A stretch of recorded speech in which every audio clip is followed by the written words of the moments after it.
5.7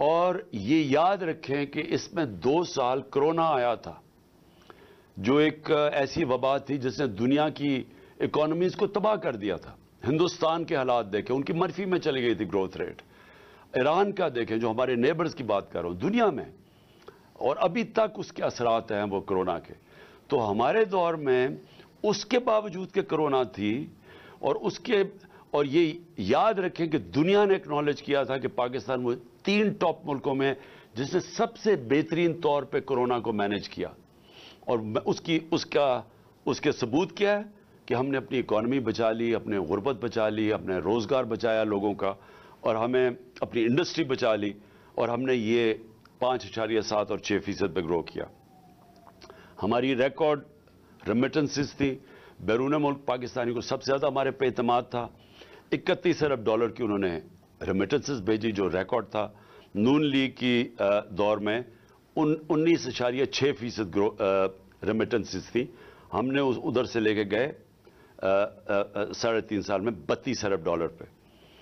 ہمارا جو ڈیفیسٹ چھوڑ کے گئے ہم، اس کے باوجود کہ تیل کی قیمتیں ریکارڈ کی پرائس پہ تھی، ساری چیزیں مہنگی ہو گئی کرونا کی وجہ سے، سپلائی شارٹیجز کی وجہ سے، اس کے باوجود ہم جو جی ڈی پی چھوڑ کے گئے تھے کرنٹ اکاؤنٹ بیرونی ڈیفیسٹ، وہ 4% تھا۔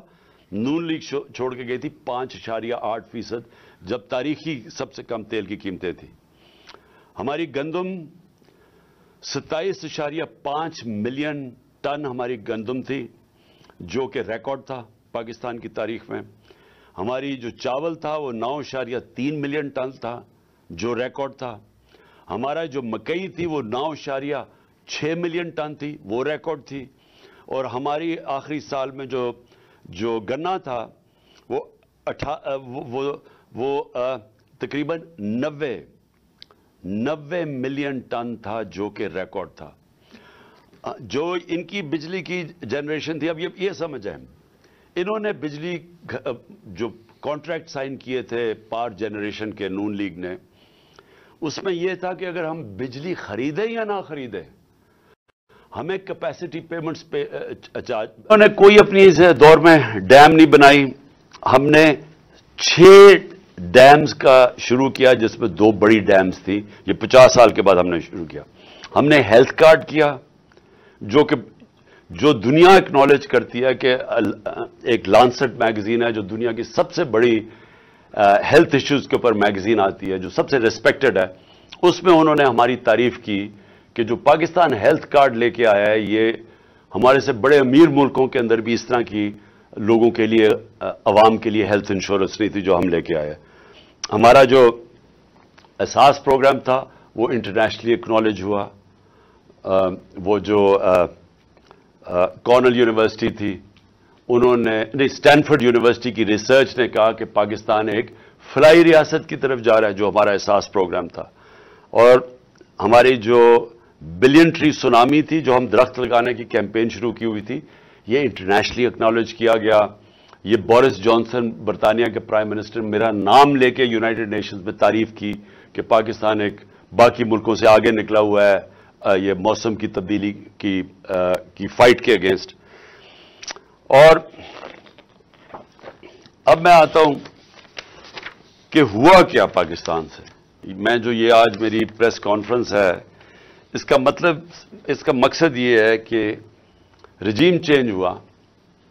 یہ جب میں آپ کو اعداد و شمار دے رہا ہوں، یہ پاکستان کی جو اکنامک سروے آف پاکستان ہے، اس میں یہ شائع ہوئے ہیں، اور میں یہ پھر سے کہوں کہ یہ اس حکومت نے شائع کیے ہیں، یہ ہمارے دور کی اکنامک سروے میں شائع نہیں ہوئے۔ تو یہ جو میں آپ کو دے رہا ہوں اعداد و شمار، یہ ہمارے ہر سال کی جو اکنامک سروے نکلتی ہے اس میں سے میں آپ کو فگرز دے رہا ہوں۔ اب دیکھیں ہوا کیا، ووٹ آف نو کانفیڈنس آ گئی۔ جس دن ووٹ آف نو کانفیڈنس آئی تو 178 روپے کا ڈالر تھا۔ آج اوپن مارکیٹ کے اندر 250 روپے کا ڈالر نہیں مل رہا۔ آج آفیشل ریٹ ہے 224 روپے ڈالر کی۔ 250 روپے کے اندر ڈالر آج پاکستان میں نہیں مل رہا۔ جو بڑی امپورٹنٹ چیز آپ کے لیے سمجھیے، لارج سکیل مینوفیکچرنگ انڈسٹری. ملک کی دولت کے اندر اضافہ کیسے ہوتا ہے؟ جب آپ کی انڈسٹری بڑھے. انڈسٹری بڑھتی ہے، روزگار ملتا ہے، آپ کے پاس چیزیں آتی ہیں لوگوں کو بیچنے کے لیے، ایکسپورٹ کرنے کے لیے. تو یہ ایک بیسک چیز ہوتی ہے جس سے ایک ملک کی دولت میں اضافہ ہوتا ہے، ویلتھ کریشن ہوتی ہے. ہمارا جو آخری مارچ کا مہینہ تھا، 27% پاکستان کی لارج سکیل مینوفیکچرنگ میں گروتھ ہوئی، اس میں اضافہ ہوا.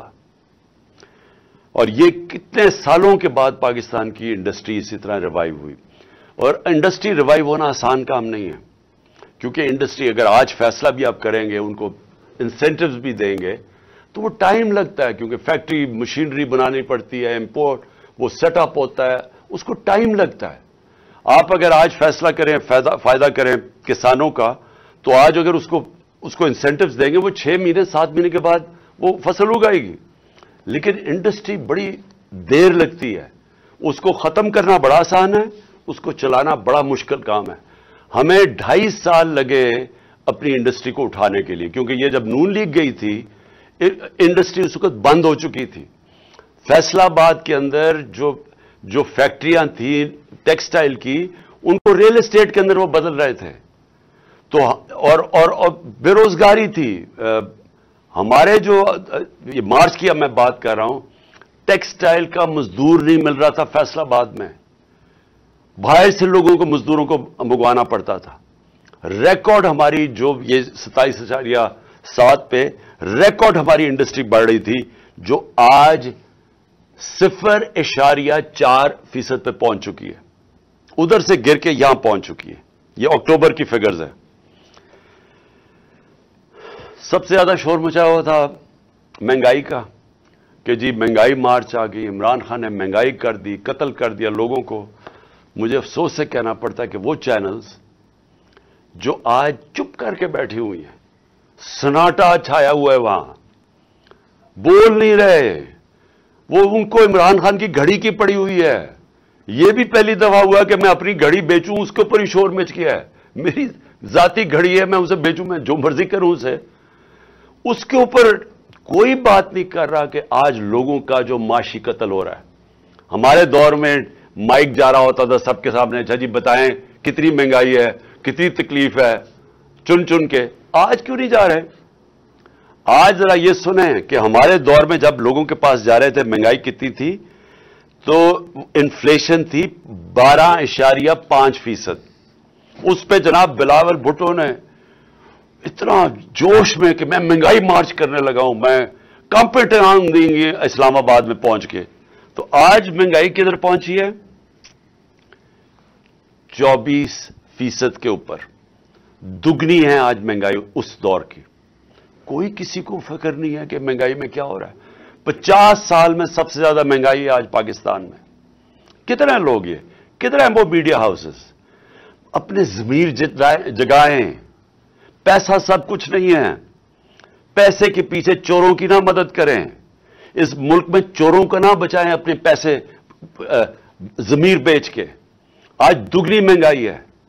اور کون سی قیامت آ گئی کہ تب سے اور اب میں کتنا مہنگائی اصل تو ہوئی تھی تیل کی وجہ سے. ہم کیوں پھنسے ہوئے تھے؟ امپورٹڈ مہنگائی تھی.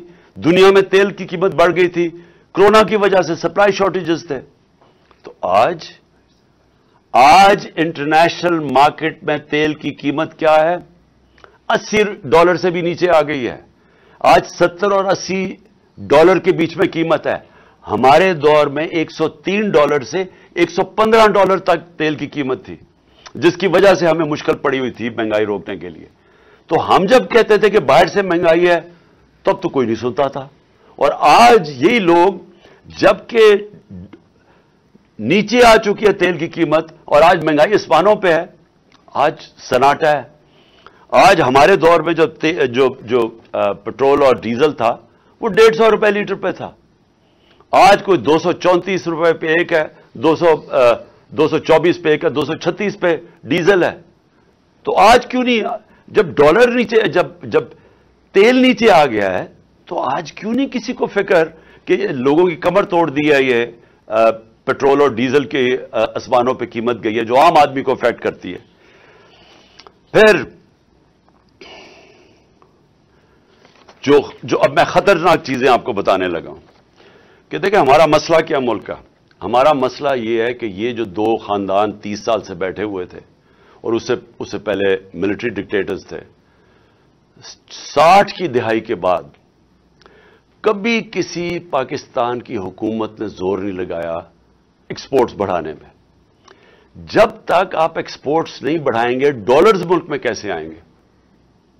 نون لیگ کے پچھلے 5 سال میں ایکسپورٹس 0 بڑھی ہیں. 5 سالوں میں ان کی ایکسپورٹس نہیں بڑھی. تو جب ایکسپورٹس نہیں بڑھیں گی, مجھے آج تک یہ نہیں سمجھ آئی کہ ملک کی دولت میں کیسے اضافہ ہوگا. کیسے ایشیا ٹائیگر بنا دیں گے تو لاہور کو پیرس میں بنا دیں گے. جب تک آپ کی ایکسپورٹس نہیں بڑھیں گی وہ ملک کبھی بھی وہ ترقی نہیں کر سکتا, اس کی دولت میں اضافہ نہیں ہو سکتا. چائنا جو آج ایک اکنامک سپر پاور ہے, انہوں نے اپنی ایکسپورٹس آج ان کی پتہ نہیں 2000 ارب ڈالر کی ایکسپورٹس ہیں. ہماری آج ایکسپورٹ جب ہمیں ملا تھا پاکستان تو 24 ارب ڈالر کی ایکسپورٹس تھی 22 کروڑ پاکستانیوں کی, اور ہمیں فخر ہے کہ ہم اس کو لے گئے 33 ارب ڈالر پہ, کیونکہ وہ بھی بڑا زور لگا کے, کیونکہ کرونا تھا. کرونا کی وجہ سے دنیا بند ہوئی تھی. 2 سال تو چائنا بند رہا ہے, تو اس کے باوجود ہم 33 ارب ڈالر. تو ایکسپورٹس کے اوپر کبھی کسی نے زور لگایا نہیں ہے. تو آج پاکستان کے اندر جو خوفناک بات کیا ہے کہ ہماری ایکسپورٹس گرنی شروع ہو گئی ہے. جو ہماری ایکسپورٹس بڑھ رہی تھیں اور جو ریکارڈ پہ پہنچی تھی, اور ہمارا خیال تھا کہ اگر ہم رہتے تو وہ 38 ارب ڈالر پہ پہنچ جانی تھی, وہ اب ہر مہینے 18% ایکسپورٹس پاکستان کی گر رہی ہیں. تو بجائے دولت میں اضافہ ہونے کے وہ نیچے آ رہا ہے. جو ہماری ریمیٹنسز ہیں, جو ہمارا جو اوورسیز پاکستانی پیسے بھیجتے ہیں, ایک تو ان کو اعتماد نہیں ہے اس حکومت پہ, دوسرا اور وہ ہے کہ ہمارا روشن ڈیجیٹل اکاؤنٹ جس میں اوورسیز پاکستانی پیسے وہ کم ہونے شروع ہو گئے ہیں. پاکستانیز نے اپنا پیسہ نکالنا شروع کر دیا اوورسیز پاکستانی نے. اور دوسرا کہ جب اتنا بڑا فرق آ جائے آفیشل ڈالر کی ریٹ میں اور مارکیٹ ریٹ میں, تو وہ تو ایک دم سیدھا ہی اس کا فرق پڑے گا ریمیٹنسز میں. تو جب ڈالر ہمارے ملک میں کم آنے شروع ہو جائیں تو اس سے سب سے بڑا سوال یہ ہوتا ہے کہ اب ہم اپنے قرضوں کی قسطیں کیسے ادا کریں گے. اگر ہم جو کوشش پوری پالیسی تھی کہ ڈالرز ہمارے بڑھیں, ریمیٹنسز بھی آئیں اور ایکسپورٹس ہماری بڑھیں جو بڑھ رہی تھی, اور پھر ہماری کوشش یہ تھی کہ آئی ٹی کی ایکسپورٹس بڑھائیں جو 75% ہم نے بڑھائی تھی, جو فیوچر ٹیکنالوجی کا ہے.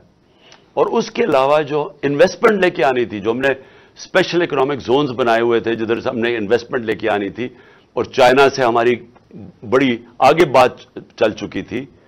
بدقسمتی سے چائنا نے 2 سال پھر سے بند ہو گیا چائنا.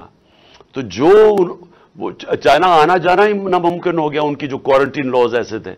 تو جو ہم نے ان سے اپنی اسپیشل اکنامک زونز میں انویسٹمنٹ کروانی تھی, اس نے بھی ہمارے ڈالر کی انٹیک بڑھانی تھی. تو اب نہ انویسٹمنٹ آ رہی ہے, ایکسپورٹس ہماری نیچے جا رہی ہیں, ریمیٹنسز ہماری نیچے جا رہی ہیں, ڈالرز ہمارے کم ہو رہے ہیں, قرضے ہمارے بڑھتے جا رہے ہیں. تو کس نے ادا کرنی ہے؟ آج جدھر پاکستان کھڑا ہے ہم یہ کیسے قسطیں ادا کریں گے؟ اور یہ میں پھر سے اسی پہ آ گیا ہوں کہ مجھے آج کیوں خطرہ ہے, کیوں ہماری طرح کے لوگوں کو خطرہ ہے اور فکر پڑی ہوئی ہے, اور کیوں ان کو نہیں فکر. میں سب سے پوچھتا ہوں, اپنی اسٹیبلشمنٹ سے پوچھتا ہوں, اپنے ہر طبقے کے پاکستانی سے پوچھتا ہوں کہ کیا آپ کو فکر نہیں ہے کہ آپ پاکستان کدھر جا رہا ہے؟ میں جب الیکشنز کی بات کرتا ہوں, میں الیکشنز کی اپنی ذات کے لیے نہیں بات کر رہا, میں تحریک انصاف کے لیے نہیں بات کر رہا. تحریک انصاف نے تو جب بھی یہ الیکشن کروائیں گے انشاءاللہ, جس طرح کی پبلک سپورٹ ہے آج پی ٹی آئی کی, پاکستان کی تاریخ میں کسی پولیٹیکل پارٹی کی نہیں تھی. 4 صوبوں میں یہ پارٹی پھیلی ہوئی, باقی تو 2 پارٹیز رہ گئی ہیں, چھوٹی چھوٹی پارٹیز صوبائی پارٹیز بن گئی ہیں. تو انہوں نے تو جب بھی الیکشنز ہو ہم نے جیتنا ہے. تو ہمیں یہ نہیں فکر کہ اگر الیکشن ٹائم پہ ہوں گے تو ہمیں کوئی فرق پڑ جائے گا. مجھے خوف آ رہا ہے کہ جتنی دیر اب یہ گورنمنٹ چلے گی, اس ملک کا جو معاشی بحران ہے وہ بڑھتا جائے گا. اور وہ کیوں بڑھے گا؟ کیونکہ جب تک ملک میں پولیٹیکل سٹیبلٹی نہیں آتی,